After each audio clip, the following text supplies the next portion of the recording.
कर शुरू। ओके। ऋतिक, हाँ भाई। यार देख, न्यूयॉर्क में ना 2035 से जो आइस है वो बेचनी बंद कर दी। ये सच नहीं है यार, मजाक कर रहा है। नहीं यार देख, ये आर्टिकल है, देख मैं तेरे को खोल के दिखाता हूँ। ठीक है। अब ये elective.com पे है और 2021 का आर्टिकल है, अच्छा। बेसिकली 28 अप्रैल 2021। अरे यार आर्टिकल तो बड़ा कम से यार, 2035 में आइस की सेल्स बंद हो जाएगी, मतलब हाँ, तो बर्फ बेचनी बंद। नहीं नहीं, इंटरनल कंबशन इंजन। अच्छा, यही होती होगी फुल फॉर्म। हाँ यही है यार, और क्या अच्छा। है? तो बेसिकली जो हाँ इंजन जिसके अंदर धमाके होते हैं वो बंद। हाँ, मतलब पेट्रोल की गाड़ियाँ और डीजल की गाड़ियाँ बैन हो जाएगी। अच्छा जी। हाँ अब तो यार ये इतने मतलब देख, मैं हूँ कार एंथुसियास्ट, मैं भी हूँ यार, ऑल्दो मतलब एक्सट्रीम प्रो लेवल के नहीं है। नहीं है भाई, इंडिया में भाई इतने इतना बहुत है।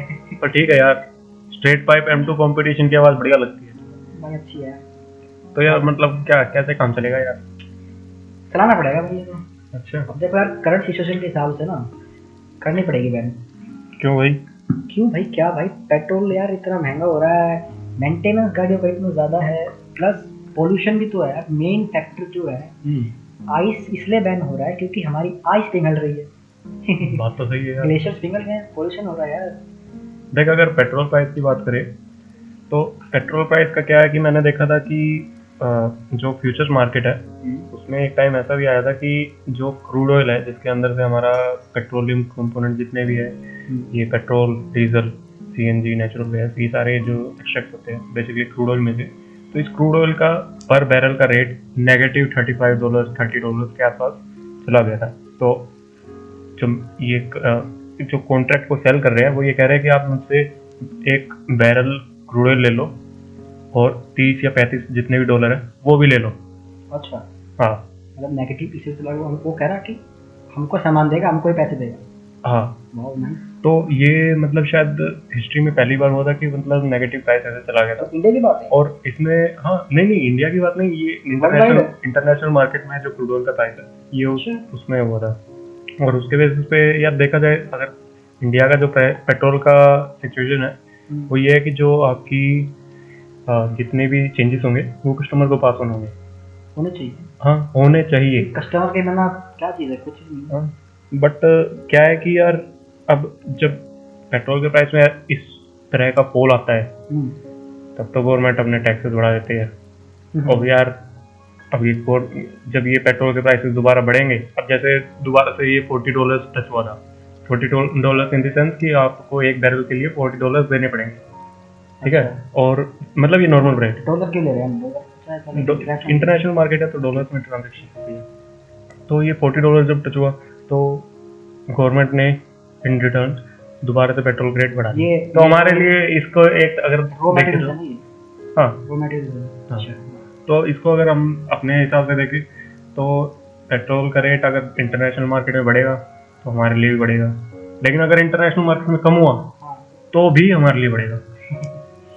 अगर बढ़ेगा नहीं तो एटलीस्ट स्टेबल रहेगा। पॉलिटिक्स में नहीं जाना यार, मेरे को पॉलिटिक्स पसंद नहीं है, थोड़ी सी पसंद। लेकिन यार इतना थोड़ा होता है यार, देख अगर आज के टाइम पे, आज के दिन, एज ऑफ दिस मोमेंट, अगर दिल्ली में गवर्नमेंट, दिल्ली तो नहीं, दिल्ली का भी हिस्सा है और सेंटर का भी हिस्सा है, गवर्नमेंट ये अनाउंस कर देती है, government in the sense central and state government, कि पेट्रोल पे से हम अपने टैक्सेस हटा रहे हैं तो ₹23 पर लीटर हो जाएगा, ₹90 लीटर कट के।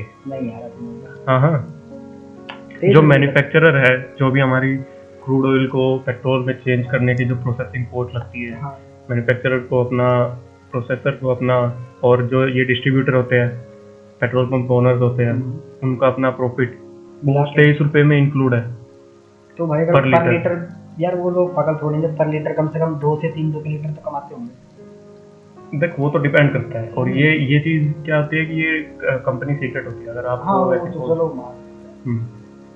लेकिन इतना ज्यादा हाई कर रखा है पड़ जाएगी चलाने में गाड़ी। मान लो यार मैंने एक ना, अब देख अगर टाटा टियागो ले ली, 5 से 6 लाख का प्राइस है इसका। चल अभी देख लेते हैं, मैंने अभी कैलकुलेटर उठा लिया, ठीक है, अब सीरियस हो जाते हैं। 5 से 6 लाख का प्राइस है। हाँ सीरियस हो जाते हैं और बिल्कुल मतलब पक्का सीरियस हो ना, राउंड ऑफ में फिगर्स में सब कुछ कर लेते हैं। मतलब हम देखेंगे कि अगर हम कंजर्वेटिव नहीं ऑप्टिमिस्टिक होके चलते हैं। ठीक है। ठीक है, मैं दिल्ली में रहता हूँ, बिल्कुल। ऑफिस फ्लैट से गुड़गांव में, 20 किलोमीटर यहाँ से। हाँ, चलो। तो 20 किलोमीटर वन वे, तो आपका दिन का हो गया 40 किलोमीटर, और ऑफिस खुला रहता है लेट से 24 दिन, ऑल्दो ठीक है। 26 होता है, 26 होता है। लेट से कि हॉलीडे वगैरह मिला के आपके 24 दिन ठीक है। पड़ रहे हैं। आप चलाओगे 12 महीने, तो आपके एक साल में हो गए 11,520 किलोमीटर। 11,500 ले लेते हैं। 11,500, ठीक है। अब देखो यार, गाड़ी है तो यार हिल स्टेशन वगैरह भी ले जाएंगे या फिर कहीं घुमाने भी ले जाएंगे, लेकिन मैं नहीं मान रहा। हाँ चलो। बंदा मेहनती है, ऑफिस जाता है, ऑफिस हाँ, आता है ठीक है। और गाड़ी को चुपचाप खड़े कर देता है। ठीक है, अब बंदे ने 11,500 किलोमीटर एक साल में चलाया। हाँ, ठीक है। ईयरली कॉस्ट लेके चलते हैं अभी। और अगर आपकी माइलेज देखें, टियागो वैसे क्लेम करती है 25 के अराउंड। और क्लेम करने से क्या होता है भाई, दिल्ली है ट्रैफिक है। 17 से 18 की मुश्किल से मिलती है, 17 लेके चलते हैं। चल 17 ले लेते हैं, एक हो जाएगा, एवरेज हो जाएगी अपनी। तो आपके 675, एक्चुअली 676, लेट्स से कि 675 लीटर्स आपका पेट्रोल मंथली लग रहा है। अगर आपका रेट 90 ही रहे, जो कि यार अभी काफी मुश्किल 14 लग महीने रहा से है। 90 के आसपास ही है, तो ठीक है। 90 ले लेते हैं कि स्टेबल रहेगा और 90 फिक्स रहेगा। ठीक है। तो आपने 60,750, 60,000 ले लेते हैं, 60,000 रुपये महीने ईयरली आप पेट्रोल पे खर्च रहे हैं। ठीक, 60,000 रुपये ईयरली। हाँ, वाह। अगर आप इसको 15 ईयर्स को से मल्टीप्लाई करोगे, 15 ईयर्स बेसिकली जो आपकी दिल्ली में एक पेट्रोल कार की लाइफ जो हमारे ये रूल कोर्ट ने है सेट की है, ये रूल तो भाई बेकार है, क्या करें। क्या कर सकते हैं। तो आप 9 लाख रुपए आप अपनी जो कार है उसकी Yearly। लाइफ में एट द वेरी लिस्ट खर्चोगे। 9 लाख रुपए 15 साल के अंदर पेट्रोल पे। और बीच में तो हमने वो इंक्लूड भी नहीं किया। अब इसके ऊपर से ओवर एंड अबव इसमें आप जोड़ लीजिए कि आपकी जो मेंटेनेंस है, और उसके अलावा आपकी जो मैंडेटरी खर्चे हैं, जैसे आपका इंश्योरेंस हो गया, आपका पोल्यूशन चेक हो गया, ये सब कुछ हो गया, तो आपकी और गाड़ी की कॉस्ट एक्चुअली में अगर 5 लाख आप लेके चलोगे, तो ऑन एंड ऑन आप कह सकते हो कि 20 lakh eight the very list, क्योंकि मेंटेनेंस हो जाएगा ना। अब मेंटेनेंस का तो यही है, देखो भैया, अगर एक एग्जांपल लेते हैं, मारुति की गाड़ी लेते हैं, क्योंकि इंडिया में जो है मारुति ब्रांड अच्छा है, सबको मारुति ही चाहिए, रिलायबल है, सबको लगता है अच्छी कार है। मतलब रिलायबिलिटी क्वेश्चनेबल है, हाँ, ठीक है, क्वेश्चनेबल वो हर गाड़ी की है, वो तो देखो नहीं यार कुछ नहीं कह सकते हैं। जो हमारे पास एविडेंस है, चाहे सोशल मीडिया पे बात करें या फिर हम नहीं रेटिंग्स की बात करें, सेफ्टी रेटिंग, देखो क्या है, लोगों को गाड़ियाँ दिखती है रोड पे, तो जो दिखता है वही दिखता है। हाँ ठीक है, मेंटेनेंस की बात कर लेते हैं। मेंटेनेंस की ये बात है, जैसे अगर जो उनकी गाड़ी है मारुति की, मोस्ट सेलिंग कार मेरे ख्याल से वैगनार है। ठीक है, मान लेते हैं। अब जो वैगनार है उसमें अगर जो उसकी सर्विस कॉस्ट है वो कम से कम भी 5,000 रुपये तो होगी। 5,000 रुपये एनुअली एक साल की, जब भी सर्विस होती है उसकी। ठीक है। अब जो कंपनी, हर कंपनी रिकमेंड करती है कि भाई हर 5 से 7,000 रुपये में भी, चलो 7,000 किलोमीटर मान लेते हैं कि कंपनी रिकमेंड कर रही है कि भाई करवा लो सर्विस, ठीक है, या फिर 1 साल के अंदर। और एक्चुअली तुझे जहाँ तक मुझे बताया कि अगर आप सर्विस सेंटर से सर्विस उस पीरियड के दौरान नहीं कराओगे तो आपकी वारंटी आप कैंसिल कर सकते हैं। नहीं, कैंसिल नहीं करेंगे, वो कैंसिल इसलिए करते हैं कि अगर मैंने किसी बाहर से मैकेनिक से करवा ली तो अवॉइड कर देते हैं वारंटी का, क्योंकि उन्हें लगता है कि भाई जो भी उनका जो मतलब कि जो फैक्ट्री चीज़ है, OEM से कहते हैं, वो उन साथ छिड़खानी कर दी है, तो भाई फैक्ट्री अवॉइड, वो जो क्या नाम है, वारंटी अवॉइड कर देते हैं। तो मान लो 5,000 रुपये ईयरली मेंटेनेंस के दे रहा हूँ, सिर्फ सर्विस है, जो सर्विस कॉस्ट है, इंजन ऑयल और फिल्टर चेंज हो रहा है, ठीक है, ये चीज़ें हैं, प्लस जो गाड़ी में ख़राब होगा, भाई गाड़ी है रोड पर चल रही है, ख़राब तो होगी। हाँ, major cost like tyre change, 15 साल में टायर चेंज होंगे, बिल्कुल भाई, कम से कम 3 टायर तो खा ही जाएगी गाड़ी में, 3 बार 3 सेट ऑफ टायर खा, मतलब चल जाएंगे, आराम से चल जाएंगे, ऐसा मेरे को लगता है। ये पर्सनल वो है, क्या नाम है, पर्सनल मेरा वो एक्सपीरियंस है कि भाई 3 सेट ऑफ टायर खा जाएगी गाड़ी 15 साल के अंदर, ठीक है। अब एक सेट ऑफ टायर से कम क्या रेट हुआ, तो नॉर्मल टायर्स होंगे 10 से 12 हज़ार तक। एक टायर, सिंगल टायर की अगर बात करें तो 4,000 के आसपास में पड़ता है। तो 4 सेट 16,000 15,000 मान लो। 15,000 मान के चलते हैं, ठीक है। तो भाई कैलकुलेटर ले लो। 15,000 रुपए तेरे यार, तो 15 3 से मल्टीप्लाई कर दो। लगता है कि देख 5,000 रुपए तो महीना तेरे हो गई, सर्विसिंग हो गई, 5,000 में हो तो ये हो गए तेरे 75,000 रुपए साल की, ये 15 साल की, 15 साल की होगी अगर हम ईयरली करवा रहे हैं तो। इसके अलावा तो कह रहा है कि भाई 15,000 रुपए तेरे को 3 बार चाहिए। हाँ, तो ये जुड़ गए और तेरे 1,20,000 रुपए चीज हो गए आराम से। नॉर्मल सी बात है कि 1,20,000 ये जो नॉर्मल मेंटेनेंस है जो कि प्रेडिक्टेबल है कि ये होगा ही होगा। इसको हम कह सकते हैं भाई ये तो होना ही है। हाँ, और ये आपकी जो अवॉइड भी नहीं कर सकते, जो सर्विस मैनुअल आपकी मिलती है इसको अवॉइड भी नहीं कर सकते क्योंकि ये तो होना ही है। अगर ये नहीं कराएंगे तो हम गाड़ी चला नहीं पाएंगे। 1 लाख, लेकिन यार अगर हम 1.5 लाख का नहीं सकते हैं।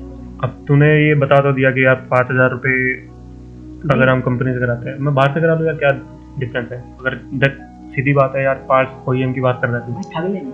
नहीं, OEM पार्ट्स की बात कर रहा है। OEM पार्ट्स अगर मैं बाहर से OEM पार्ट्स मिल जाएंगे आराम से। जो चीज अगर ये मैं एग्जांपल दे रहा हूँ, जैसे 5,000 में किसी गाड़ी की सर्विस होती नहीं है, किसी गाड़ी की होती नहीं है मुश्किल। जैसे OEM का अगर एग्जांपल दूं तो सिर्फ जो विंडशील्ड वॉशर होते हैं, वॉशर का जो बेसिकली जो एंड पॉइंट होता है वो भी काफी एक्सपेंसिव पड़ जाता है। लाइक अपने पास वो है पोर्टिको, हाँ अपनी है।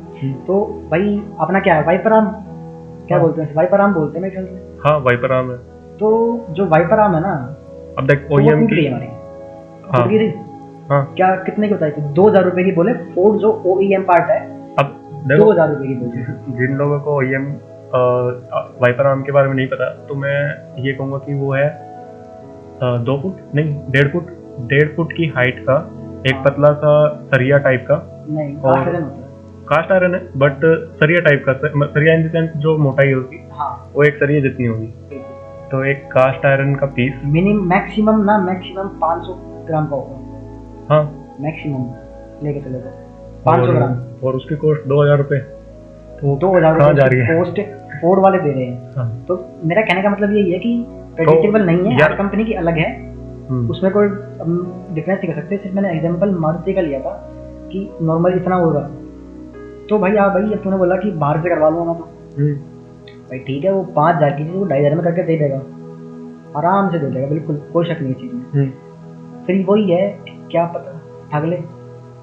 अच्छा, गाड़ी में क्या करते हैं अब, वारंटी किस चीज़ के लिए होती है कंपनी के पास? भाई वारंटी से लेकर मैंने मेंटेनेंस करवाया, मेरी गाड़ी में मेंटेनेंस करवाने के बाद भी ये चीज़ हो गई जो कि नहीं होनी चाहिए थी, तो कंपनी भुगत लेगी। भुगतेगी भाई, उन्होंने किया है तो करेंगे कि नहीं? भाई वारंटी है, वो लोग करके देंगे। बाहर का यही है बस। तो क्या मतलब ये कह सकते हैं कि जो एक्सट्रीम कॉस्ट हमें पार्ट्स की पड़ रही है वो तेरी इस चीज को कवर कर रही है? देखो लाइक तेरा लेट्स से कि तेरा इंजन रिबिल्ड बता दिया, तूने मेरा गाड़ी ली। हाँ, मैं उसी बात मानूं मैं कि भाई अगर जो है मेजर जो खर्चा होगा ना, वो गाड़ी में 5 साल से पहले नहीं है, जो इतना बड़ा खर्चा होगा। अच्छा, क्योंकि भाई 5 साल तक जो गाड़ी है आराम से चल जाएंगी सारी। वारंटी पीरियड बेसिकली वो निकाल देंगे। वो वारंटी पीरियड आराम से निकाल देंगे। वो गाड़ी क्योंकि मैन्युफैक्चरर का भाई क्या है कि गाड़ी नहीं बेचनी, उन्हें बार बार गाड़ी बेचनी है। तो 5 साल तक वो निकाल देगी ढंग से, प्यार से मक्खन निकाल लेगी। उसके बाद उसमें आएगी प्रॉब्लम, लाइक टायर मेंटेनेंस वगैरह सब कुछ आएगा। तो भाई उसके बाद तो एक ही इलाज है अपना, बाहर से करो। तो बाहर तो भाई जो कॉस्ट होगी उससे आधी पड़ी जाएगी।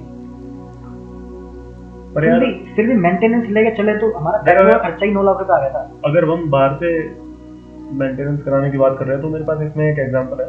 मैंने जब अपनी फोर्ड फिगो खरीदी थी तो मेरे को अपना AC रिपेयर कराना था, तो मुझे पता नहीं था AC में एक्चुअली रिपेयर क्या कराना है। समझ रहा है? पार्ट्स तो बहुत है, कंप्रेसर, कंडेंसर, तेरी वायरिंग, तेरे फ्यूज। अब ये नहीं पता खराब क्या है। हाँ, तो मैं एक शॉप पे गया। एक्चुअली मैं सबसे पहले फोर्ड में गया। फोर्ड डीलर तो नहीं, फोर्ड का जो सर्विस सेंटर ओनर है, उन्होंने कहा कि भाई आपके लगेंगे 25,000 and we will change the whole system, because आपका पूरा सिस्टम चेंज होगा। हमें नहीं पता क्यों, हमें नहीं पता क्या खराब है, बट पूरा सिस्टम चेंज होगा। वो तो भाई देखो, यही तो बात है OEM का। अगर आपके किसी भी चीज़ में ना छोटी सी भी खराबी ना, एक वायर भी कटा हुआ है, तो वो लोग उस पार्ट को नया लगाएंगे, ये इनकी पॉलिसी है। नहीं, अगर वायर कटा हुआ है तो नया लगाओ, बट अगर पूरा ही सिस्टम नया लगाएंगे। लेट्स से कि अगर आपका कुछ एक्सपेंसिव पार्ट खराब है, वो उनकी पॉलिसी नहीं है। ऐसा होना चाहिए ना। OEM की यही तो बात है, उनकी पॉलिसी नहीं है इस चीज़ की। उनका यही बात है कि पूरा चेंज करेंगे। पर हम अपने टॉपिक से भटक रहे हैं। हमारा टॉपिक ये था कि क्या खर्चा आता है। देख, अगर खर्चे की बात करें तो 25,000 तो फोर्ड के डीलर्स इसने सर्विस सेंटर ने बता दिया था मुझे कॉस्ट। और जब मैंने बाहर इसको चेक करवाया कि व्हाट इज द प्रॉब्लम, तो उन्होंने कहा था कि भाई इसका जो कंप्रेसर है वो लीक है। हाँ। और उसका उन्होंने शायद खर्चा बताया था 10 से 12,000। 10 से 12,000। हाँ, हम साथ में ही थे। अब हुआ क्या कि हमारे एक रिलेशन में वो पड़ता है मैकेनिक। हाँ। तो उसने कहा कि यार देख, जहाँ AC का मामला है ना, तो कस्टमर की शक्ल देख के ये बताते रहे, बिल्कुल। तो आपको पहले ही पर्सनल एक्सपीरियंस देख लेंगे और उनके बाद उसके बेसिस पे ये कहेंगे कि this is the problem even though that is not the problem. तो उसने कहा कि यार एक काम कर, कार मेरे पास छोड़, मैं ठीक कराता हूँ। अगर कंप्रेसर चेंज होगा तो तू वहाँ से कराता, मैं यहाँ से करा दूँगा। खर्चा वही पड़ना था। मैं हाँ, कंप्रेसर चेंज होना है तो यार ठीक है, मैंने कार छोड़ी। और कार AC सिस्टम में सिर्फ गैस लीक थी। गैस लीक नहीं, गैस खत्म थी। 1200-1500 रुपए में मेरा सारा काम हो चुका था। तो अगर हम एंड टू एंड कंपेयर करें तो 1500 का काम फोर्ड कह रहा है 25,000 रुपये लूंगा। तो अगर मैं यहाँ 25,000 रुपये दे के ये कह रहा हूँ कि यार मेरी वारंटी के अंदर कवर है, वारंटी के अंदर कवर है, तो वारंटी यार अगर आप पहले ही मेरे से इतने पैसे ले रहे हो इस सिस्टम के, तो वारंटी क्या नहीं। तो वारंटी कवर्ड तो वही, तो अगर वारंटी कवर्ड है तो वारंटी में जो होगी तो वो तो फ्री चेंज करके देंगे। लेकिन जो हमारा एक्सपीरियंस था वो हमारा यूज कार थी, तो उसका एक्सपीरियंस अलग है। लेकिन मेरा टॉपिक ये कहने का मतलब ये था कि जो प्रेडिक्टेबल वो है कॉस्ट, वो हमारी 1.5 लाख तक है। उसके ऊपर जो होगा वो तो होना ही है, उसका कुछ नहीं कर सकते। अब भाई अगर 1.5 लाख के ऊपर जो कॉस्ट आ रही है अपने मेंटेनेंस की, वो तो आ गई। तो इन शॉर्ट कहने का मतलब है 9 लाख रुपए 15 साल के अंदर पेट्रोल में डाल रहे हैं, प्लस 3 लाख रुपए तो भाई लग जाएंगे आराम से। किसी भी कारोबार से पूछ लेना जिसने 15 साल कोई गाड़ी चलाई होगी, उससे साफ पूछ सकते हो कि 3 लाख रुपए तो मिनिमम लग जाएंगे मेंटेनेंस के अंदर। मेंटेनेंस प्लस जो भी रिपेयरिंग वगैरह गाड़ी में होगी उसमें। तो हमारी कॉस्ट पड़ गई 12 लाख रुपए, तो ऐसे ही पड़ गई। तो हमारी गाड़ी थी 5 लाख की, 17 लाख की गाड़ी पड़ गई 15 साल के अंदर। प्लस तेरा इंश्योरेंस वगैरह राउंड ऑफ करके ले लेते 20 लाख हो गया टोटल। चलो हाँ बिल्कुल, हमारे साथ अगर हमने गाड़ी एक्स्ट्रा भी चलाई गई तो 20 से 22 लाख इंश्योरेंस वगैरह तो मैंडेटरी है, ये तो कराने ही। तो हम 22 लाख रुपए ले चलते हैं। चलो हमने 22 लाख रुपए दिए 15 साल गाड़ी चलाने के लिए। हाँ ठीक है। अब 5 लाख की गाड़ी हमने 22 लाख की पड़ी। हाँ, सो फार। तो ये है। अब ये तो, हम जो सिचुएशंस हम प्रेजेंटली हम देख रहे थे, हाँ, तो इसलिए वो आइस बैन कर रहे हैं। नहीं, बट मेंटेनेंस हाई होना ये तो एक कंट्री का इशू है ना।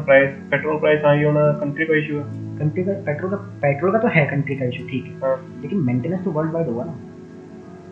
अब ये तो हमने अपना एग्जांपल ले लिया भाई। कोई बंदे हैं जो गाड़ी कम से कम महीने में 20,000-30,000 किलोमीटर चलाते हैं, बहुत है, ठीक है। जो जितनी भी कमर्शियल गाड़ियाँ बहुत चलती हैं, उनकी कॉस्ट सोचो जरा कितनी पड़ जाएगी इधर। तो हाँ, ये तो है, बहुत ज़्यादा पड़ जाएगी ना। तो इसलिए ये जो इंटरनल कंबशन इंजन्स हैं, ये जो है बहुत ज़्यादा कॉस्ट पड़ती है इनको चलाने के लिए। हाँ, ये तो है, जो कि अब तक लोग पे करते हुए आ रहे हैं। अगर देखें पोल्यूशन के सेंस में, अगर इसे हम देखें तो पोल्यूशन जो इसे यूज करने पे, पेट्रोल को यूज करने पे हो रहा है, वो तो हो ही रहा है। साथ में जो बेसिकली आपकी जो कार है, हाँ, वो फॉसिल फ्यूल खाने वाली मशीन है प्रॉपर। तो बेसिकली जो आपका इंजन ऑयल है वो भी आपका क्रूड ऑयल से आ रहा है। आपके जितने भी लुब्रिकेंट है वो क्रूड ऑयल से आ रहे हैं। अगर हम सिंथेटिक को अगर साइड में ले लें एक बार, तो जितने भी है क्रूड ऑयल से आ रहे हैं। और पेट्रोल है वो क्रूड ऑयल से आ रहा है, पेट्रोल या डीजल जो भी है। और अगर आप सीएनजी पे भी चला रहे हो, सीएनजी अगर इन द सेंस आप ये सोच रहे हो कि भाई एक ग्रीननेस होगा, फिर वही बात है, सीएनजी से दिल्ली में अवेलेबल है ज़्यादातर, बट इतनी वर्ल्ड पर मेरे ख्याल से उसका डिस्ट्रीब्यूशन आपका कम है सीएनजी का। मेरे ख्याल से तो जहाँ तक मेरे को लगता है पूरे वर्ल्ड में और कहीं है भी नहीं इंडिया के अलावा सीएनजी। नहीं, वो तो खैर डिपेंड करेगा कि मैंने सुना यूएस में, ना मैंने सुना यूके में। ये जो 2 मेजर कंट्री हैं, यहाँ मैंने नहीं सुना, इसलिए मैं कह रहा हूँ, बाकी पता नहीं, हो भी सकती है। तो यार इनका सॉल्यूशन क्या है? अब देखो यार, खासकर अगर देख इंडिया की बात करें, देख अगर प्रॉब्लम तो अपनी 3 चीज़ें हैं, पेट्रोल, हाई मेंटेनेंस। नहीं, ये तो इंडिया की बात है। चल इंडिया की बात कर लेते हैं कि इंडिया का अगर सॉल्यूशन देखें, पेट्रोल प्राइस मैं ये नहीं कहूँगा कि हर देश में इतना ही एक्सपेंसिव है, हाँ, बट मैं ये कहूँगा कि ओवरऑल अगर इंडिया की ही बात करें तो इंडिया में इंटरनल कंबस्शन इंजन का फ्यूचर क्या है? क्या उसे रिप्लेस किया जाएगा, अपग्रेड किया जाएगा, या फिर कुछ और सॉल्यूशन है? जो अपनी कार इंडस्ट्री है ना, मतलब वो कम से कम भी 100-150 साल चल रही है, 150 साल, 100 से 150 साल हो गए कार, मतलब जब पहली कार बनी थी, कब बनी थी है ना, 150 साल हो गए होंगे। जब से अब तक इतनी डेवलपमेंट कर ली है कि इससे ज़्यादा हो नहीं पा रही है, अब होगी भी नहीं इससे ज़्यादा भाई। अब अगर एक लीटर डीजल में अगर आप 40 किलोमीटर गाड़ी चला पा रहे हो, जो कि टियागो है, अपनी टाटा 35 की माइलेज क्लेम कर रही है। 35 ठीक है, 35 की माइलेज क्लेम कर रही है, ठीक है। अगर 35 चला पा रहे हो तो भाई इससे ज़्यादा मैं नहीं मांग सकता कुछ भी। एक ज़माना था 1 लीटर में 10 किलोमीटर बहुत बड़ी बात होती थी गाड़ी में, बहुत बड़ी बात होती थी। हाँ, ये तो। और अगर हम गाड़ी छोड़ के बाइक पे जाएं 1 किलोमीटर में 1 लीटर में पेट्रोल, तो भाई 70 की माइलेज आ जाती है। अगर पावर की भी बात करें, पावर की बात नहीं कर रहे हैं बिल्कुल भी, अगर पावर ले लिया तो माइलेज भूल जाओ। नहीं, अगर हम पावर की भी बात करें तो जो पावर हमें स्पेशली पहले अगर V8 में मिल रही थी, वो अब 4 सिलेंडर इंजन से बिल्कुल मिल जाती है, बिल्कुल ज़्यादा ही मान लो, तो 3 सिलेंडर भी। एक कंपनी है क्रॉसवर्थ, उसने उसका जो 3 सिलेंडर इंजन है ना, वो वर्ल्ड मतलब बेस्ट 3 सिलेंडर इंजन है। वो कुछ मोस्ट एफिशिएंट, हाँ, मोस्ट एफिशिएंट इंजन है पर सिलेंडर, मतलब वो 3 सिलेंडर इंजन है, मेरे ख्याल से अराउंड 250 फुल पावर, 300 के आसपास हॉर्स पावर है ख्याल से उसके अंदर। अच्छा, हाँ, ऐसा ही 250 से 300 के बीच में हॉर्स पावर उसके अंदर। तो पहले V8 में इतनी पावर भी नहीं आती थी जितनी अब इसमें आ रही है। तो इससे हमें अब मुझे नहीं लगता कि हम इससे आगे बढ़ पाएंगे। लेकिन यार एक बात तो है, जो इंटरनल कंबस्शन इंजन की साउंड्स है वो तो अलग ही है। अब भाई साउंड्स है, और एक certain category niche of people है जो लाइक जिसे जो फ्यूल की स्मेल है, जैसे V12 चाहिए वो तो अलग है, जैसे फ्यूल की स्मेल काफी अच्छी लगती है। हाँ, क्या है बिल्कुल।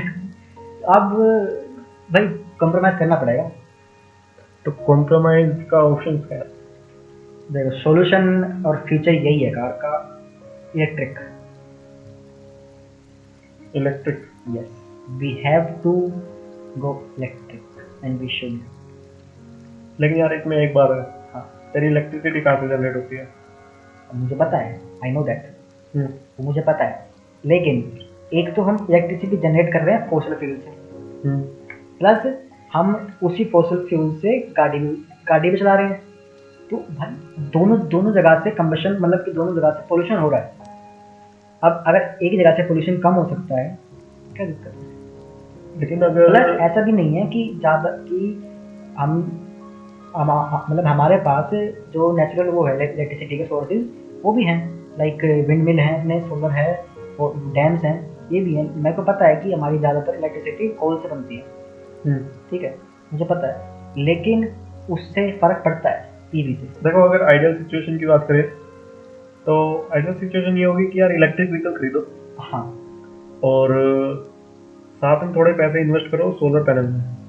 बिल्कुल, स्पेशली उन एरियाज में जहाँ लाइक दिल्ली, जिसमें गर्मी एक्सट्रीम पड़ती है। लाइक अगर हम जयपुर जाएंगे, जैसे हम जयपुर गए, जयपुर छोड़े राजस्थान गए, हम राजस्थान गए थे रिसेंटली भी गए थे।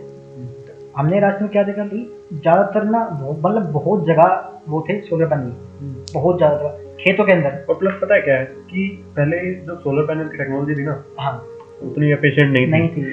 हमें क्या करना पड़ता था कि यार इतने ज़्यादा सोलर पैनल लगाओ कि पूरा फार्म आपको एक तरह से खरीदना पड़ता था। हाँ। उसकी जो एफिशिएंसी थी बेसिकली कि आपके पर स्क्वायर यूनिट से आपकी कितनी इलेक्ट्रिसिटी जनरेट कर पा रहे हो, वो भी इम्प्रूव हुई है। वो एफिशिएंट भी नहीं थी। और लाइक अगर आप, जहाँ तक एक एस्टिमेट है, एक रफ एस्टिमेट, तो जितनी आप एक पूरे हाउस होल्ड की अगर इलेक्ट्रिसिटी की बात करें तो जो आपका सोलर पैनल की कॉस्ट आएगी, इंफ्रास्ट्रक्चर जो आप लगाओगे, तो वो आपकी 5 साल के अंदर पूरी रिकवर हो जाती है। और 5 साल के बाद आप अगर देखते हो तो फ्री एनर्जी है। हाँ है सर। तो अगर आप आइडियल कंडीशन की बात करें तो एक इलेक्ट्रिक कार खरीदो, साथ में सोलर पैनल इंस्टॉल करो, तो आप एक तरह से कंप्लीटली फॉसिल फ्यूल्स को अवॉइड कर रहे हो। क्या मैं ऐसा कह के सही कह रहा हूँ? कहना मुश्किल है। देखो फॉसिल फ्यूल देखो, को अगर अवॉइड नहीं कर रहे हैं, सिंपल बात है, क्योंकि फॉसिल फ्यूल से हमारी बनेगी बिजली। नहीं, बिजली तो सोलर पैनल इफिशिएंट नहीं होगा, इतना इफिशिएंट नहीं होगा।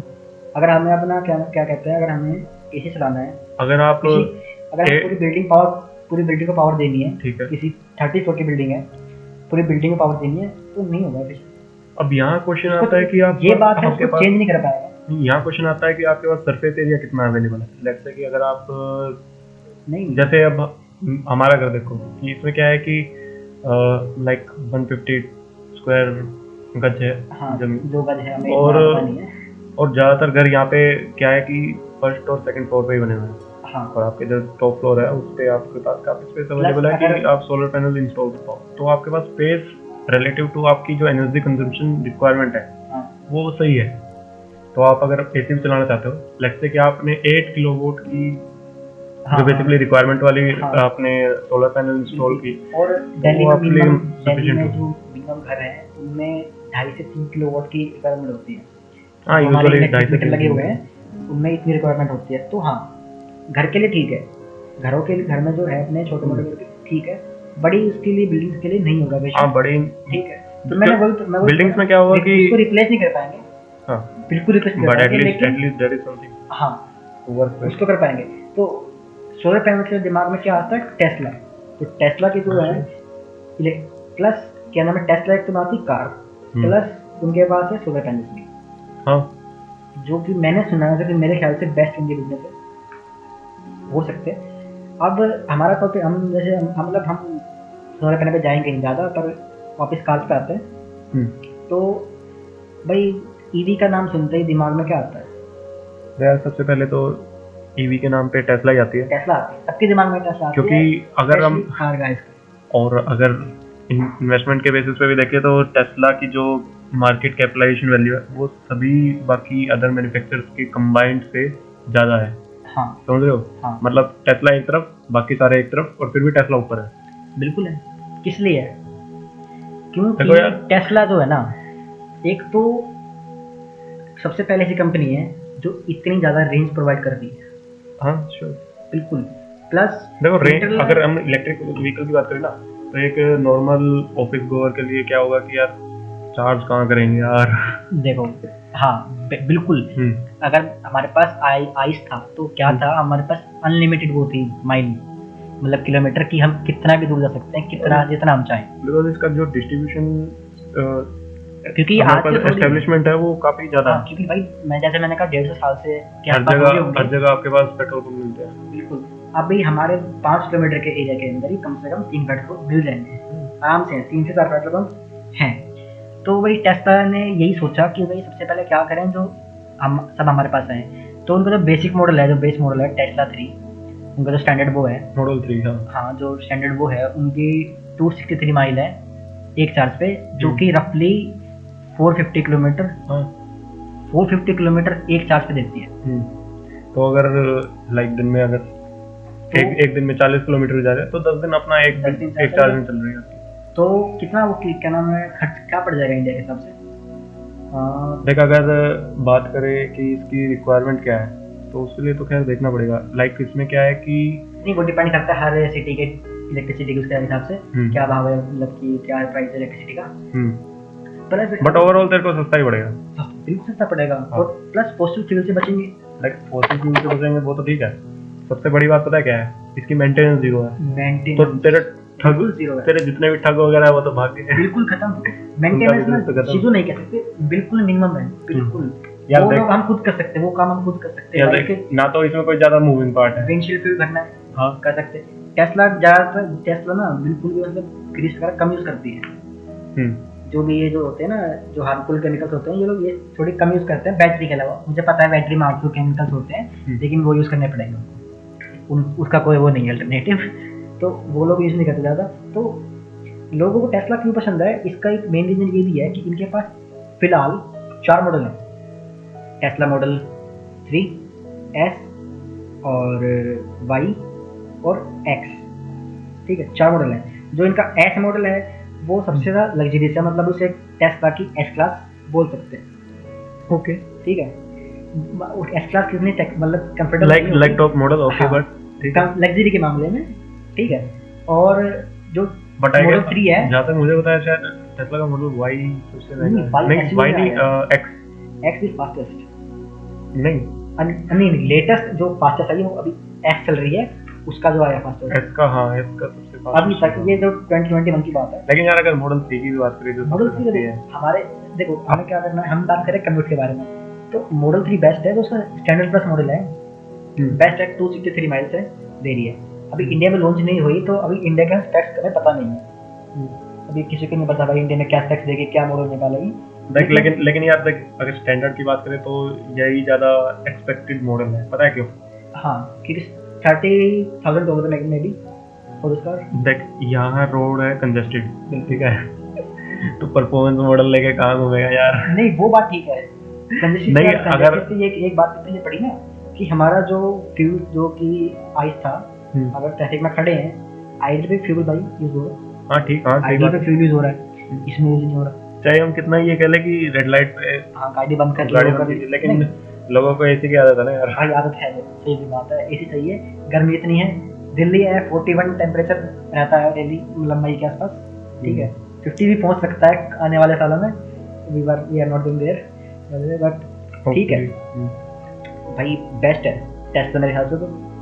बट एक बात है, इंडिया के स्टैंडर्ड से देखें भाई, $30,000 की कार है, ठीक है, यूएस में ये वाली, ठीक है, मिनिमम 32 के पड़ जाएगी, मतलब $32,000 की, क्या 30,000 की? हाँ डॉलर की है इसकी वैल्यू, 32 के आसपास हमें पड़, वहाँ पर यूएस में पड़ जाएगी, यूएस में हो जाएगी, मतलब इतना आसपास, ठीक है। बट यार इंडिया में टैक्सेस भी तो इतने हैं, 1.5% टैक्स लगता है, तो वही तो मैं, हाँ वही तो बोल रहा हूँ कि ये जो है ये हमारी 30 की हमें पड़ हाँ, बट ये जाएगी 1 करोड़ की पूरी। 1 करोड़ तो खैर काफी ज्यादा एक्सपेंसिव हो गया एक इलेक्ट्रिक व्हीकल के लिए, कोई नहीं देगा, तो क्या कोई सिस्टम अल्टरनेटिव है? नहीं अल्टरनेटिव तो है ना फिर अपने पास, हाँ पर ये है कि जो तो नहीं, हम सीधा गए बेस्ट इन बिजनेस, अच्छा हम सीधा गए बुगाटी पे, नाइस, हम लोगों ने लैम्बोर्गिनी वगैरह नहीं देखी अब तक, सीधा बुगाटी पे गए हम, तो अब तो नीचे आते लैम्बोर्गिनी वगैरह पे, फरारी वगैरह पे, फरारी तो भाई फरारी का क्या है, तो अपनी फरारी क्या है इन सेंस, इंडिया में भी Tata Nexon EV, okay, I see what you did there, नहीं वो फरारी नहीं है मुझे पता है, कि बस एक सा ये जोक है, तो ठीक है गाड़ी यार, देखा है? हाँ गाड़ी बिल्कुल ठीक है, बिल्कुल अच्छी गाड़ी है। लाइक मैं क्या देखता हूँ कि ज़्यादातर इंडियन के तो खैर पता नहीं सकता, बट मैं क्या देखता हूँ कि सबसे पहले सेफ्टी होनी चाहिए भाई, जिंदगी रहेगी तभी तो आगे गाड़ी चला पाओगे, क्यों? मतलब टेस्ला में सेफ्टी बहुत है भाई, ऑटो पायलट वगैरह सब कुछ है। हाँ वो तो ठीक है, बट जैसे नेक्सॉन की बात कर रहे हैं, तो Nexon is very good in safety, in terms of safety, मतलब जो नेक्सॉन थी इंडिया फेवरेट एसयूवी 2019 के आसपास, एनकैप में भी शायद इसकी 5 स्टार रेटिंग थी। हाँ जो टाटा है, टाटा इज मतलब जो अल्ट्रोज है, टाटा की अल्ट्रोज बेस्ट है, 5 स्टार रेटिंग देती है क्रैश टेस्ट में, भाई अच्छी है मतलब गाड़ी, ठीक है भाई। अपना ये बात होगी अपने कि इलेक्ट्रिक व्हीकल्स हो गए, अपने electric cars and bikes both, we have both, ठीक है, अपने पास बाइक्स भी हैं, जैसे मैंने बहुत बाइक देखी है, मेरे को बाइक के बारे में इतना नॉलेज नहीं है, पर ठीक है भाई, अपने इलेक्ट्रिक बाइक भी आ गई, लाइक मैंने एक ब्रांड सुना था रिवोल्ट, हाँ रिवोल्ट अच्छी बाइक है, सुनी मैंने, बहुत बार देखी भी है, अब तक चलाई नहीं है, पर अच्छी है। अब टाटा ने जैसे अभी हमने कंपेयर किया था कि आपकी जो टाटा कौन सी थी, जो टेस्ला मॉडल 3 नहीं टाटा जो स्टार्टिंग में हमने इनिशियल नेक्सॉन नहीं इंटरनल कंबशन इंजन में हमने 22 लाख के अराउंड हमने कॉस्ट निकाली थी, टियागो तो उसके ऑल्टरनेटिव में हमारे पास क्या टियागो ईवी है, टियागो ईवी नहीं टिगोर ईवी है, वो सेडान वर्जन है। जो टियागो है वो एक हैचबैक है, और जो टिगोर है वो एक हैचबैक वो है, क्या नाम, सीडान है। ओके। ईवी है वो, उसकी टॉप स्पीड 80 किलोमीटर के नहीं 80 मे बी, हाँ मे बी 80 किलोमीटर है, 80 kilometre per hour top speed. And price may be 14 to 15 lakh. Tigor EV नहीं, इसमें लाइक 10 लाख में तेरे को पड़ जाएगी। 10 लाख। तो नेक्स्ट वन अगर इज 13 लाख, अगर 13-14 लाख मे बी। हम कार टू कार कंपेयर करें तो इनिशियली आपको कॉस्ट ज़्यादा पड़ रही है। लाइक अगर आप 5 लाख इंटरनल कंबशन इंजन पे खर्चते, आप 10 लाख खर्च रहे हो बैटरी ईवी पे। देखो अब ये तो है नहीं कि सभी लोगों को 5 लाख वाली कार लेंगे, नहीं, जो मैं कंपैरिजन कर रहा हूँ उसमें क्या है कि आपकी जो टिगोर है उसका डायरेक्ट कंपेटिटर देखो तो टाटा टियागो का। देखो मैं हर ब्रांड को, तो टियागो का हर ब्रांड का लेता हूँ मैं, जितना मेरे को पता है। मारुति, स्विफ्ट या फिर सियाज, सॉरी स्विफ्ट डिजायर या फिर सियाज, ठीक है। मारुति के ये दो हो गए, इनके कंपेटिटर हैं। इंटेल ये आइस है मुझे पता है, लेकिन ईवी है नहीं उनके पास, उनके पास ईवी नहीं है। ओके। तो इनका कंपेटिटर वही हुए एक तरह से, ठीक है। मतलब जो कि क्लास, उस क्लास में उनके कंपेटिटर वो हुए। लेकिन अगर ऑल्टरनेटिव की बात करें कि अगर आज के टाइम पे मेरे को एक छोटी सी हैचबैक चाहिए, तो हैचबैक फिलहाल, और मेरे पास लाइक एक ऑप्शन तो हो गया कि भाई मैं टियागो ले लूँ, 5 लाख रुपए तक से टियागो ले लूँ, आगे खर्चा आएगा और ओवरऑल मेरे को नेट पड़ेगी वो 22 लाख की। 22 से तक, हाँ 22 लाख की। अगर मुझे इलेक्ट्रिक ऑल्टरनेटिव इसी रेंज में चाहिए तो क्या आज अवेलेबल है? नहीं है कि भाई छोटी सी हैचबैक, बिल्कुल नहीं है, बिल्कुल भी नहीं है, बिल्कुल नहीं मिलेगा। क्यों है, क्यों? मेरा इसका आंसर है क्यों। क्यों अभी इंडिया के लिए ईवी मार्केट नहीं है, बिल्कुल नहीं है। जो गाड़ी मतलब कि ये जो ईवी है, जो नेक्सॉन की, जो टाटा की नेक्सॉन है, 14 लाख की गाड़ी है, अपने सेगमेंट में बेस्ट कार है कि नहीं? बट क्या उस 14 लाख को अगर हम कंपेयर करें इस 22 लाख से, बिल्कुल तो जो रिमेनिंग डिफरेंस है लाइक 8 लाख रुपीज, क्या उसमें तो अपनी मेंटेनेंस और रनिंग कॉस्ट ये सारी चीजें देखो सिंपल है कि जो टायर पे हैं, टायर तो यार देख एक कॉमन फैक्टर होगा तो उसे हटा ही देते हैं। टायर जितने यहाँ यूज होंगे उतने वहीं होंगे। चलो ठीक है। तो भाई देखो, अगर जो हमने गाड़ी, अगर हम एक गाड़ी लेते हैं 14 लाख की, लाइक हमने ली क्रेटा, ह्युंडई क्रेटा, ठीक है, हमने ले ली। कितनी गाड़ी है? 14 के आसपास होगी, पड़ जाएगी है ना। 14 की तो आराम से हो जाएगी। तो अब 14 की हम नेक्सॉन लेंगे। अब हमने क्रेटा डीजल में ले ली, हमने 10 साल चलाई, हमारी उसकी कॉस्ट पड़ जाएगी, इतनी ही पड़ जाएगी मान के, और 14 लाख प्लस 14 लाख आराम मान के बिल्कुल पड़ेगी आराम से। हमारी 5 लाख की गाड़ी की 22 लाख पड़ गई थी, 5 लाख की गाड़ी की 22 लाख जा रही थी 15 साल के अंदर। अच्छा, अगर 10 से 15 साल की बात करें, हाँ, तो यार देख वो, अगर मैं पोल्यूशन की, इन टर्म्स ऑफ पोल्यूशन अगर बात करें तो वो मैं समझ सकता हूँ कि यार इंटरनल कंबशन इंजन पे ये रिस्ट्रिक्शन लगाने की रिक्वायरमेंट है। बिल्कुल। ईवी पे क्यों है? क्या ईवी पे रिक्वायरमेंट है अभी कि जो इलेक्ट्रिक व्हीकल है? ऐसा कोई ऑफिशियल रूल नहीं है इंडिया में। तो क्या माने कि 15 साल चलेगी या उससे ज़्यादा? अभी के लिए 15 साल ही है। चलो 15 साल मान के चलते हैं। हाँ, ऑल्दो इस पे भी कुछ रूलिंग होनी चाहिए कि अगर आपके पास कोई इलेक्ट्रिक टैक्सेस कम है, टैक्स कम है, वो तो ठीक है कि आपके पास टैक्स कम है, बट ये रूलिंग होनी चाहिए कि अगर आपके पास कोई इलेक्ट्रिक व्हीकल है, हाँ, तो उसको आप अगर आप लाइक मेंटेन करके 20 साल चला पा रहे हो तो चलाओ। नहीं होगा, क्योंकि बैटरी है, एक बैटरी की सर्टेन लाइफ होती है।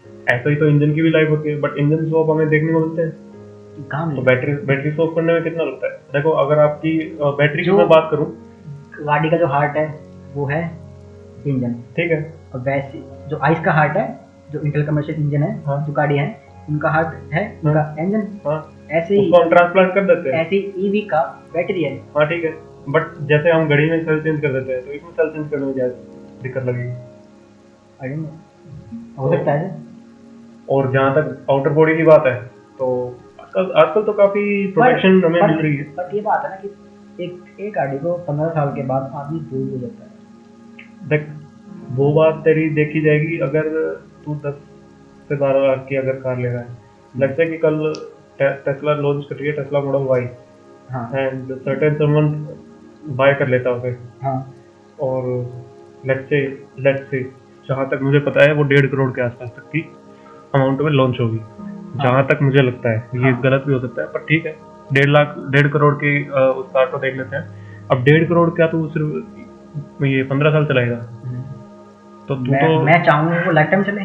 तू तो ये चाहेगा कि अगर तू नहीं भी चाहे तो तू एटलीस्ट ये चाहेगा कि अगर मैं 15 साल के बाद भी अगर बेच रहा हूँ या 10 साल के बाद भी बेच रहा हूँ तो वो रिमेनिंग 5 साल की लाइफ के बेसिस पे अपनी वैल्यू ना देखे, हाँ, बल्कि अपनी एक्चुअल रिमेनिंग लाइफ के बेसिस पे अपनी वैल्यू को खींचे। तो यार ठीक है, अब ये अल्टरनेटिव था, मतलब एक तो अल्टरनेटिव हो गया अपना।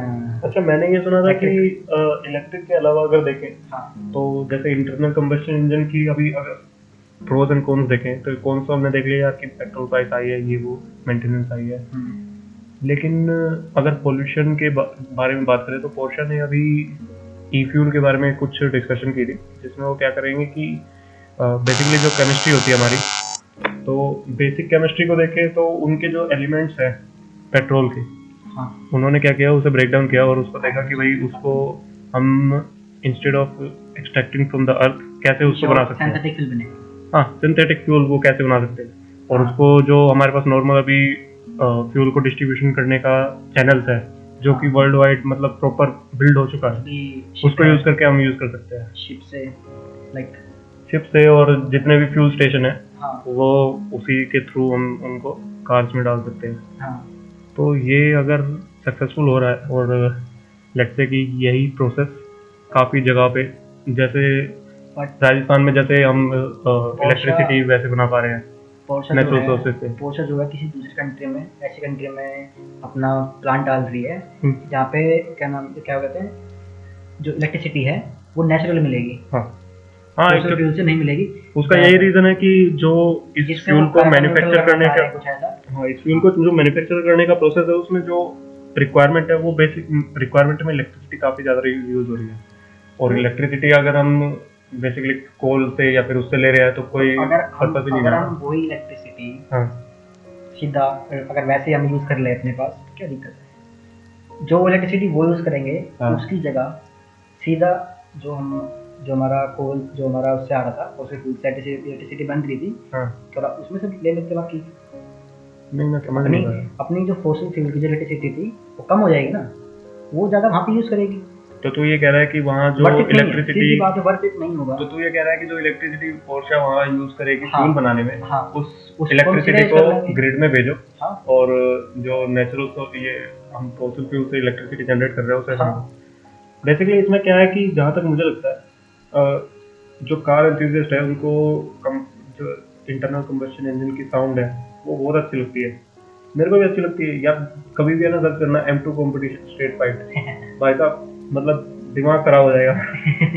तो वो तो ठीक, वो तो देखो सबको पता है, जो ये कार्स के लिए लव है ना, everybody loves V12 V8 V6, तो जो ये कार्स के लिए लव है ये मेंटेन्ड और सस्टेन रहेगा इसके तो रहेगा। क्या होगा कि जो पोल्यूशन एटलीस्ट जो पोल्यूशन का फैक्टर है अभी तक जो स्टडीज है वो शो कर रही है कि जो पोर्शा है वो जो करना चाह रही है ना, उससे जो पोल्यूशन है ना वो मतलब होगा ही, फिर भी पोल्यूशन तो होगा, बट अभी क्या है कि जब वो न्यूट्रल नहीं होगा ना, जो वो करना चाह रहे हैं वो न्यूट्रल नहीं हो पाएगा। देखिए क्या होता है कि स्टार्टिंग में ना हर एक चीज एक्सपेंसिव होती है, लेकिन जैसे जैसे उसको हम करते हैं तो इनोवेशन है इसका क्या हाइड्रोजन है। अच्छा, मेरे को हाइड्रोजन के बारे में कुछ भी नहीं पता है, सीधी बात है, कुछ नहीं पता है, लेकिन हाइड्रोजन है, मैंने सुना है टाटा वो क्या है टोयोटा हाइड्रोजन फ्यूल यूज कर रही है किसी भी गाड़ी में। हाँ, ये कह सकते हैं, बट हाइड्रोजन का यार हाइड्रोजन में है ना अल्टरनेटिव बहुत है। मुझे सबसे बड़ा कौन लगता है उसमें डिस्ट्रीब्यूशन फैक्टर है। हाइड्रोजन को तुझे सबसे पहले कंप्रेस करना पड़ेगा और उसको स्टोर करना पड़ेगा और उसके बाद फिर डिस्ट्रीब्यूट करना पड़ेगा। तो बेसिकली जितने भी यहाँ पेट्रोल पंप है, जैसे यहाँ सीएनजी के पेट्रोल पंप लगे हुए हैं, पेट्रोल पंप पे जो सीएनजी डिस्ट्रीब्यूट हो रही है वैसे तेरे को हाइड्रोजन डिस्ट्रीब्यूट करना स्टार्ट करना। अगर हम इंडिया से बाहर जाएं मिल जाएगा। अगर सिर्फ यूएस की भी अगर बात करें, इंडिया का जो कार सीन है ना, इतना डेवलप अभी 5 साल के अंदर हुआ है ना, उतना पहले कभी नहीं हुआ था। लेकिन फिर भी काफी दूर तो है भाई। वहाँ बहुत दूर है, अभी बहुत ज़्यादा दूर है।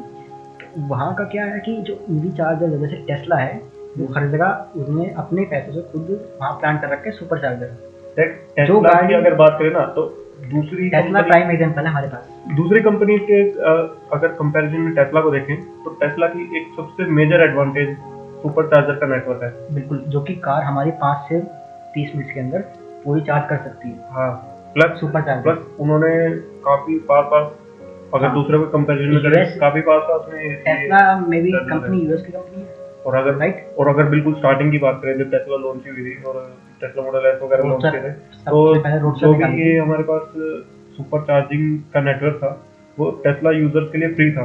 बिल्कुल, तो तुम्हें इलेक्ट्रिसिटी का भी कोई कॉस्ट नहीं कुछ नहीं था। अब जो है टेस्ला है वो अगर फुल चार्ज कर रहा है कोई सुपर चार्जर से तो मे बी $15 लग रहे हैं, यूएस की बात कर रहा हूँ। $15 अगर हम कंपेयर करें $70 से टैंक फुल करने के लिए बहुत ज़्यादा, बहुत कम है। हाँ ये तो है। प्लस हमें 400 किलोमीटर की 450 किलोमीटर की रेंज मिल रही है। हाँ बहुत सही है, सही तो है। अल्टरनेटिव बहुत है। बट यार देख वही बात है कि अगर इंडिया में देख ये अगर लेट्स से कि 30 लाख तक का भी ऑप्शन ही आया आ जाएगा तो लोग लेंगे, तो ये सही लगेगा। बिल्कुल परफेक्ट लगेगा। तो ठीक है कि 30 लाख का ऑप्शन आया और मैंने बाय कर ली, जैसे कि मैं घर पे चार्ज कर लूँगा भाई, कोई दिक्कत नहीं है। लेकिन अगर 24 आवर चाहिए, अगर ये 1 करोड़ 30 लाख का ऑप्शन आया तो भाई कहाँ से लाएंगे? यूएस में आई थिंक 120 किलोवाट 120 की वो है क्या नाम है, जैसे किलोवाट की बिजली आती है सुपर चार्जर के लिए। नहीं घरों में। अच्छा 120 किलोवाट की घर में बिजली आती है, जो कि इंडिया में आती है 240 की। ठीक है, तो वहाँ पे लगते हैं 24 आवर्स चार्ज करने की गाड़ी, जीरो से ये वाली मॉडल 3 एमपी से जीरो से 100% चार्ज करने के लिए। तो अगर इंडिया में आया तो भाई अगर 12 घंटे में ले रहा है होता है, और हमें इसकी कॉस्ट में भी हमें इसकी कॉस्ट पड़ जाएगी। देख जो 12 घंटे की हम बात कर रहे हैं ना 100-150 वो तो यार तेरे 10 दिन में एक बार चार्ज करने की बात हुई अगर तू खुद ले जा रहा है। 100-150 किलोमीटर 100 से 150 रुपये के बीच में हमारी पूरी गाड़ी चार्ज हो जाएगी। हाँ ये तो है, बस तेरी मेंटेनेंस जीरो है तो तेरी ऑलमोस्ट कुल मिला के ये कह रहे हैं तो हमारी जो इनिशियली पैसे दो 30 लाख की गाड़ी है हमारी मुश्किल से हमें 31 लाख की पड़ जाएगी 15 साल के अंदर। खैर ये तो काफी कम हो गया, बट 35 कह सकते हैं। ठीक है 35 मान सकते हैं। हाँ क्योंकि इंश्योरेंस वगैरह भी तो इंश्योरेंस भी है, प्लस जो अगर हम यूके की बात करें तो यूके में है तो वो 3000 पाउंड सरकार दे रही है। वो तो इंडिया में भी देगी। इंडिया में क्या है कि इंडिया में लाइक दिल्ली में क्या है कि जो तेरे स्टेट टैक्सेस है, रोड टैक्सेस है, वो हमें पहले पे करने पड़ेंगे। हाँ और वो वापस मिल जाएगा, बट एटलीस्ट वापस मिलने का ऑप्शन तो है। Okay but Indians don't have patience. Main factor इसमें क्या होगा कि जो इंपोर्ट टैक्सेस है लाइक वो अभी 150% है। तो इंपोर्ट का तो टेस्ला को पता था कि उनकी गाड़ियाँ तब बिकेगी जब सस्ती होंगी, तो उन्होंने क्या किया भाई बैंगलोर में अपना प्लांट सेटअप कर रहे हैं। अब प्लांट सेटअप कर रहे हैं तो उनकी जब टेस्ला का ये है कि वो अपनी गाड़ियों पे प्रॉफिट कमाते बहुत कम कमाते हैं, अपनी गाड़ियों पे बहुत कम प्रॉफिट कमाते हैं। तो भाई यहाँ भी मेरे ख्याल से वो वही करना चाहेगा, इलॉन मस्क शायद वही करेंगे वो भी। तो अगर हमें गाड़ी वो 30 लाख की यहाँ पड़ रही है तो अच्छा रहेगा ना। देख इसमें है ना हमारे पास काफी चीजें होती है। अब जैसे अगर प्लांट सेटअप करने की बात करें, डिबेट तो ये है कि आइस या फिर इलेक्ट्रिक, डिबेट ये है। हाँ उसमें तो शॉर्ट इलेक्ट्रिक हो जाएगी बिल्कुल, बस अब वो अपना प्लांट सेटअप कर रहा है, अपना पैसा लगा रहा है, उससे हमें क्या दिक्कत है। नहीं अगर इंडिया की बात करें तो बात ये है कि लेबर सस्ता है, क्या बहुत सस्ता है। सेटअप प्लांट सेटअप करने के बाद भी उसकी कॉस्ट वो इतनी नीचे ला पाएगा कि अफोर्डेबल बन पाएगी कार, या फिर ये फिर भी एक लग्जरी कार की तरह बनी रहेगी। क्योंकि टेस्ला जो है $30,000 की बेच रही है यूएसए में।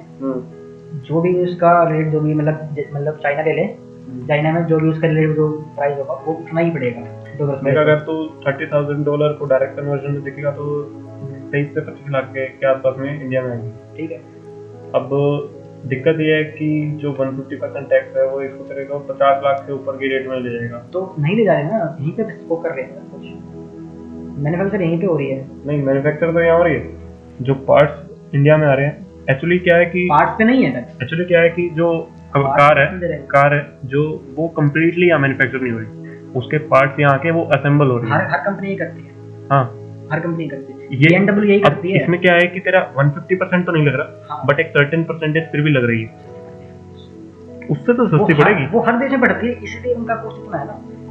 उस जो हम पूरी इंपोर्ट करते हैं उससे तो सस्ती पड़ेगी, हाँ। बट वो फिर भी काफी महंगी पड़ जाती है। अब फिर दिक्कत भी ये है अगर- कि ये काफी महंगी, कितनी महंगी होगी ये देखो।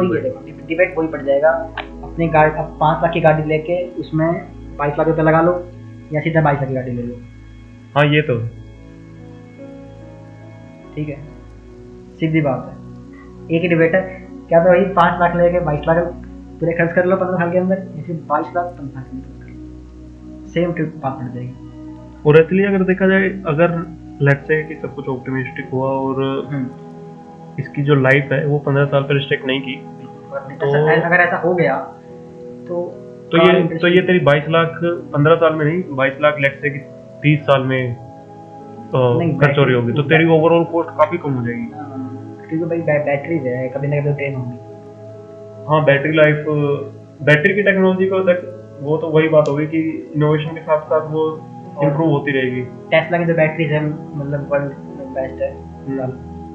उसको भी कम, उसका जो है उसको मैच करना बहुत मुश्किल है बाकी कंपनियों के। इसलिए तो यार इंडिया की जो कार है उसमें 80 किलोमीटर की रेंज मिल रही है। 80 किलोमीटर की उसकी टॉप स्पीड है, प्लस 150 किलोमीटर की स्पीड है। लेट्स से 150 किलोमीटर की आपको रेंज मिल रही है, जबकि टेस्ला मॉडल 3 आपका कंपैरेटिवली मतलब ठीक है, छोटा मॉडल है और उसमें आपको 450 किलोमीटर की रेंज मिल रही है। छोटा मॉडल नहीं, वो अमेरिका के छोटा मॉडल है। अमेरिकन पता है कितने बड़े होते हैं, तो भाई उनके लिए सब कुछ बड़ा चाहिए। ठीक है, तो भाई वहाँ के लिए गाड़ी बहुत बड़ी, वो छोटी गाड़ी, लेकिन यहाँ के लिए सही गाड़ी है। यहाँ पे इसमें कम से कम जो हमें कैसे कंपेयर करें, लाइक एक होंडा सिटी के साइज के बराबर होगी। बिल्कुल। तो स्पेस के मामले में, हर चीज़ के मामले में बेस्ट कार दे रहे हैं। तो भाई सीधी सी बात है, electric is the future and the answer. Maybe until something better. Until Porsche comes up with another type of synthetic fuel. भाई बट यार देख, जो ऑल्टरनेटिव है ना हमारे पास इलेक्ट्रिक, वो जब तक सस्ते रेट में नहीं मिलेगा ना तब तक तो यार कुछ मुझे लगता नहीं है कि उस पर शिफ्ट करेंगे। इवन दो जैसे काफी गवर्नमेंट्स ने सब्सिडी वगैरह का ऑप्शंस पाए हैं, बट जो ओवरऑल कॉस्ट है या फिर जो चार्जिंग कॉस्ट है, लाइक दिल्ली में तो 200 यूनिट आपको फ्री मिल जाती है, ठीक है, और बाकी उसके बाद भी आपकी जो कॉस्ट है पर यूनिट कॉस्ट काफी रेजिडेंशियल आपकी कम पड़ती है इन कंपैरिजन टू लाइक अगर आप हरियाणा में देखो तो काफी ज्यादा आपकी इलेक्ट्रिसिटी। हाँ, और लेकिन हरियाणा में फ्यूल प्राइस कम है, फ्यूल के प्राइस। तो जब तक इसका जो ओवरऑल लाइक एक कंप्लीट पैकेज जब तक नहीं बनेगा ना, कार खरीद ली, अब बिजली की कॉस्ट आपकी ज्यादा है, चार्जर नहीं है हर जगह। हाँ, क्या फायदा होगा? इंफ्रास्ट्रक्चर होता तो होगा, तो बनेगा, धीरे धीरे होगा। अब हर जगह ईवी आ रही है। लाइक मैंने कई पेट्रोल पंप से देखा है हाईवेज पे कि वहाँ पे चार्जर होते हैं ईवी गाड़ी के लिए। देखा है मैंने कई जगह होते हैं। बन रहा है, धीरे धीरे आ रहा है। इतना मुश्किल होगा नहीं, एक से 2 साल के अंदर पूरे इंडिया में बन जाएगा, अगर करप्शन ना हो तो। दिक्कत ये है ना यार, पॉलिटिक्स पे नहीं जाना। ठीक है ठीक है, तो बन जाएगा 1 से 2 साल के अंदर ये। अगर टेस्ला अपना पैसा इंडिया में आके इन्वेस्ट कर दी है तो भाई गवर्नमेंट भी कुछ नहीं कर रही भाई, वो तो अपने हमारे इंडिया को डेवलप कर रही है। ये तो है, प्लस जॉब भी हाँ। अगर मेंटेन भाई टेस्ला वहाँ पे क्या नाम है, फैक्ट्रीज में जॉब मिल जाएगी। टेस्ला का कहना है कि उनको चाइना से सस्ता लेबर यहाँ पड़ेगा, तो भाई कॉस्ट कट होगी। हाँ, ये तो अगर टेस्ला को यहाँ पे कॉस्ट कम पड़ रही है तो मे बी वो अपना पूरा मैन्युफैक्चर यहीं से करके आगे एक्सपोर्ट करे हर देश में, हो सकता है अगर यहाँ से सब बढ़ जाए। और अच्छा, इससे याद है कि टेस्ला के पास एक ये भी ऑप्शन है कि इंस्टेड ऑफ मैन्युफैक्चरिंग की लाइक जो एग्जिस्टिंग मॉडल्स हैं, टेस्ला मॉडल 3 और बाकी, जैसे फोर्ड ने किया था कि फोर्ड फीगो सिर्फ इंडिया के लिए बनाई। हाँ, तो ऐसे इंडिया स्पेसिफिक, इंडिया की रिक्वायरमेंट्स के लिए एक इंडिया स्पेसिफिक कार वो बना सकती है। अब वो तो like you don't need 450 kilometre range, तो उसको आप कॉस्ट कटिंग में आप तो इलोन मस्क देखेगा। हाँ, ये तो खैर अब वो तो उस भाई इलोन जितना स्मार्ट बिजनेसमैन मैंने कभी मुश्किल ही देखा होगा, जिसको वो हर देश में अपना क्या नाम है, हर देश के हिसाब से कार डिजाइन कर लेता है, हर चीज़ कर लेता है, भाई ठीक है, वो आएगी, पक्का आएगी। मेरे हिसाब से तो वो ऐसे ही करेगा फॉर श्योर। हो सकता है, वो यही करेगा कि पॉसिबिलिटीज काफी हो। वो स्मॉल कार डिजाइन करेगा, हैचबैक। अब इंडिया में ज़्यादातर हैचबैक ही चलती है, कम्यूट के लिए हैचबैक इज बेस्ट कार। हाँ, बिकॉज उसमें स्पेस रिक्वायरमेंट्स काफी बढ़िया है। नहीं ठीक है, छोटी कार है सिटी के लिए, जैसे BMW i3 है। i3 तो यार एक फ्लॉप में उसे कहूँगा। होंडा ई इंडिया में अवेलेबल नहीं है। होंडा ई, निसान लीव, हाँ बहुत कार्स हैं, बहुत कार्स हैं, बट इंडिया में अवेलेबल नहीं है ना, बात ये। इसका यही अल्टरनेटिव है भाई, जो दिल्ली की जो पोल्यूशन लेवल को ध्यान में रखते हुए एक ही बात है, ईवी। क्योंकि लोग जो है कार के मुंह नहीं जी पाएंगे, और ईवी के बिना हम नहीं जी पाएंगे। हाँ, एक बात तो है कि ये 15 ईयर्स का जो रूल है, लाइक अगर हम इन दी सेंस ये अच्छा यूएसए वगैरह की बात करें तो वहाँ क्या है कि आपका एमओटी जब तक चलता रहेगा, यूके वगैरह की बात करें तो जब तक एमओटी आपका चलता रहेगा, जब तक आप अपनी कार को मेंटेन रखोगे, आप चला पाओगे। वो हो सकता है कि आपको 10 साल में खत्म हो या फिर 25 साल में खत्म हो। बट यहाँ क्या है कि अगर जिस दिन दिल्ली में कार शिफ्ट हुई ईवी पे, कि आपकी जो पेट्रोल कार है या फिर डीजल कार है वो सेल बंद हो गई, ईवी पे शिफ्ट हो गई, तो उसके 15 साल के अंदर आपकी सारी कार्स ईवी पे शिफ्ट हो जाएंगी। है तो मशीन कभी ना कभी तो खराब होगी। हाँ, ये तो है। तो 15 साल मेरे ख्याल से है, जैसे मेरे को लगता है कि गवर्नमेंट ने कुछ ना कुछ रिसर्च करी होगी जिससे हमने 15 साल का रूल लगाया है।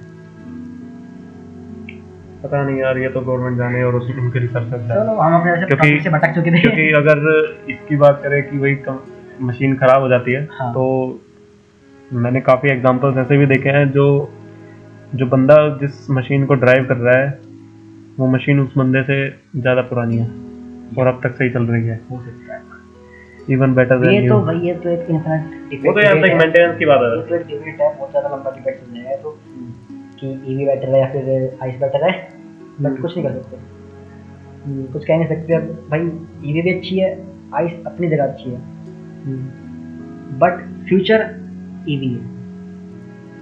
एग्री?